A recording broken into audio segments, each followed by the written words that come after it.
Pape mi ngi xëttal li nga xam ne que moo di gouvernement bi di leen exiger benn kër li nga xam ne que moo di commission d'enquête parlementaire foofu si li nga xam ne que moo di assemblée nationale miro li nga xam ne que moo di Azer Aw pour Sénégal Pape Djibril Fall jàpp ni marché de rectification rurale yi la ñuy wax ak la am dafa daal di xaw a ute am na li nga xam ne que moo di justement mairie Arfan par rapport ak wàllu wu ni mel.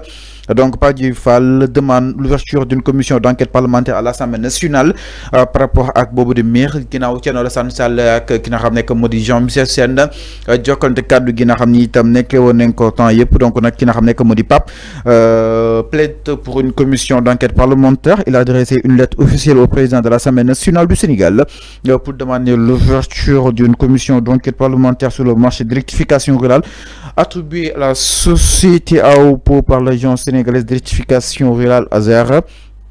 Selon le député, la commission devra recueillir l'ensemble des informations nécessaires et produire un rapport détaillé, impartial et sans complaisance. Alors, naka na daal di jàngate justement le Pape Djibril Fall qui a saisi El Malick Ndiaye, le président de l'Assemblée nationale, pour lui demander justement d'ouvrir une enquête parlementaire si wàllu wu ni mel jàppoon ni gouvernement bi sax peut-être ñoo ko waroon def laata moom Pape di ko def pour daal di war a mën a leeral li nga xam ne que moo di coow li mbiru Jean-Michel Sène ak ki nga xam ne que moo di justement Thierno Alassane Sall. Fallo, il faut arrêter de dire gouvernement bi moko wara def. Le gouvernement ne peut pas tout faire.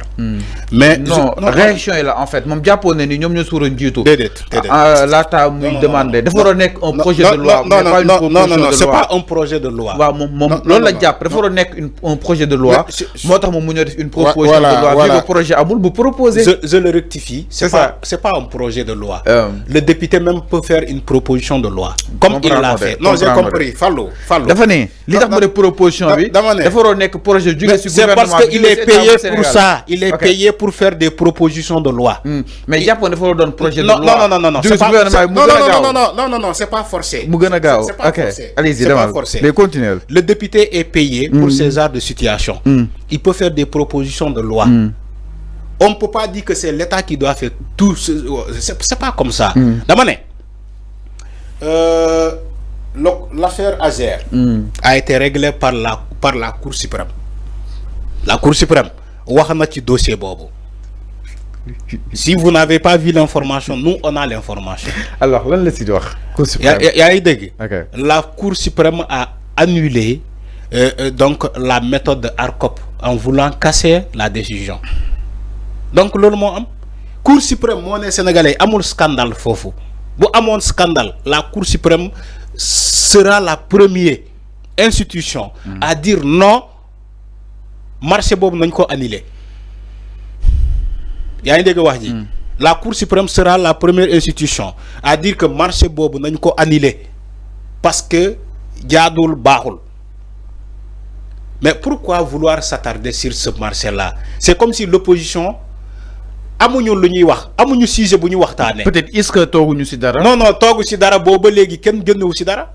Kan moo génnee preuve. moo tax ma ne la Thierno Alassane Sall lan la génne. mais ay papier lan la génne de presse ma ne papier waaw d'accord. brandir na dama ne lan la brandir.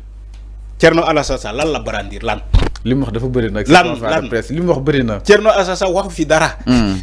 moo tax même justice kenn yënguwul deful sa bëggee kenn deful réaction tu sais pourquoi. Thierno Alassane Sall lu mu joxe comme information.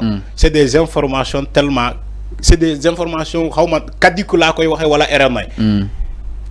Il te parle de AE pour EPC Sénégal, AE pour Espagne, Banque Santander, xawma les fonds de démarrage. Le budget de démarrage. Thierno Alassane Sall loolu la doon wax. Mais attends. Thierno Alassane Sall wax na ci ba pare. Léegi dañuy wax ci Pape Djibril Fall lu mo la création d'une commission d'enquête parlementaire. ñu def une bonne fois pour toutes. Dama né mu doon arrangement ñëpp. Gis nga même bu comme si opposition. Dama né même une très bonne initiative quand même. Tu peux pas me donner la parole et parler à ma place. Allez-y, demal. Voilà. Donc dama né même la commission d'enquête parlementaire buñ ko créer ba pare. Mu saytu ci lolu. Dañuy né woy député Pastef yi ñoo fa nek donc deful liggéey bu am solo loolu kese la. non Arfan non loolu mooy am non man li ma sa wax il faut être optimiste. li ma mës a wax fii. et c'est arrêté de li ma mës a wax ci plateau bi li ma mës a wax ci plateau bi yow teg nga ci sa bët yow. yàgg naa fi prédire ay choses après nga gis ko nga ne que pourtant wax nga ko ci lii. mais attends sois optimiste. dama ne je suis une personne optimiste. waaw léegi nga ne. Pape Djibril Fall. Pape liggéeyam loolu la. waaw moo tax mu def ko. waaw je suis d'accord avec lui. pourquoi nga jàpp ni même su nga ko tijjiwee sax. dama leen xam. waa Pastef lu dama xam opposition boobu. Fallou je suis un analyste politique dama xam loolu opposition Sénégal bi bu ñu créé bu ñu tijjee commission d'enquête parlementaire bu mu saytu ci dossier Azer ba pare laa la wax de. c'est ces mêmes personnes qui vont revenir pour dire Sénégalais yi non député Pastef yi ñoo fa nekk xam nañu que ni comme ñoom ils veulent défendre comment dire il s'appelle comment. Jean-Michel Sène. voilà Jean-Michel donc si noonu Arfan Pastef su ma war a def le tout pour ñu éviter corrélation bi nga xam ni itam. ñu koy amee si parti bi ak député yi nga xam ni itam ñoo nekk foofu Assemblée nationale parce qu'ils sont là-bas pour le peuple mais pas pour le parti Pastef wala kon leurs hommes yi nga xam ni itam war na leen war a mën a défendre est-ce que jàppoo ne loolu liggéey bu rëy la si ginnaaw Pastef fexe ba même su nekkee opposition bi sax jàpp neen ñoom da nga koy faral mais est-ce que ñu jàpp ni lii leer na concrètement. mais quand Fallou est-ce que yoo xam nga luy commission d'enquête parlementaire. Arfan tamit nag. non si dañuy waxtaan. il faut respecter les gens. non dama ne. quand tu parles les députés de. ça c'est pas le débat sur loolu. ouais tu dis les députés de Pastef war nañu bàyyi coloration bi. c'est quoi la coloration. non j'ai pas dit ça. quand on crée une commission d'enquête parlementaire. li nga wax moo garaaw nga ne même suñ ko créé. opposition bi dina yaakaar ni. Pastef dafa parce que dama leen xam ils sont toujours dans le débat politique. c'est ça le débat politique. c'est ça le débat politique. Fallou gis nañu fii xam nga yow sax da ngay gaaw a fàtte Fallou quand ils ont créé le bureau de l'Assemblée nationale fii la fekk non on a fait beaucoup d'émissions sur ça ils ont créé le bureau de l'Assemblée nationale opposition bi lan la wax non député Pastef yi ñoo jël tous les postes de responsabilité alors que c'est la loi alors que c'est le règlement intérieur de l'Assemblée nationale qui le définit. Ñoom ñu ne d'accord ñu alors que ils étaient d'accord dans la 14e législature où ça a été dominé par les députés du groupe parlementaire de Benno Bokk Yaakaar. ñu accepté ko. accepté le règlement intérieur. ñu ñëw ren ci la 15e législature ñu ne non même si règlement intérieur bi loolu la wax mais ñoom d'accord ñu ci parce que waa Pastef ñoo leen bëgg a jaay doole. tout simplement que Pastef ñoom ñoo am majorité à l'Assemblée nationale. man ci contexte boobu laa la koy waxee. moo tax ma ne la. même si bu ñu créer la commission d'enquête parlementaire ñu dem liggéey ci dossier Azer du da ngeen bëgg a transparence da ngeen ne cour suprême lu mu def yéen d'accord woon ci ba tey léegi bu ñu créer commission d'enquête parlementaire boobu ba mu dem saytu ci dossier Azer ba pare ba noppi ba jébbal tous les résultats nañu bañ a ne parce que ils sont majoritaires à l'Assemblée nationale moo tax ñu bëgg a défendre Jean-Michel Sène parce que dama xam opposition boobu ils vont dire la même chose